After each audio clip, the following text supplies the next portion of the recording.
In this lecture, we will discuss about the relationship of body pain with the rainy days. Many patients feel pain during the rainy days. Even they are surprised that why they feel pain during the rain. Well, it is common for an old joint injury ache in rainy days. Even patient can feel right before the weather that they are going to have the pain in their bones. Here a question arises that why people feel joint pain in rainy days. The answer gives that arthritis responds to changes in atmospheric pressure because the atmospheric pressure decreases during the rainstorm. This is detected by the body that atmospheric pressure is decreased.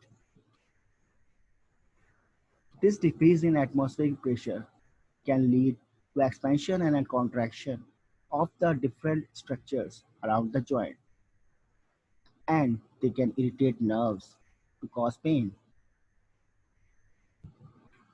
How can we prevent from this? We can take warm shower to stay warm.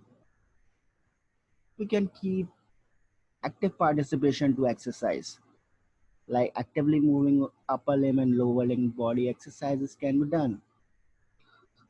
This picture shows the strengthening exercises. Example of the strengthening exercises. The other which can be done is flexibility exercises like stretching exercises. This picture shows the stretching of upper extremity. You can also do the lower extremity exercises and trunk exercises for increasing flexibility. Last but not least, to stay hydrated is also a intervention which can be used to prevent from the pain during the rainy days because being hydrated can improve the sensitivity of the pain. Thank you.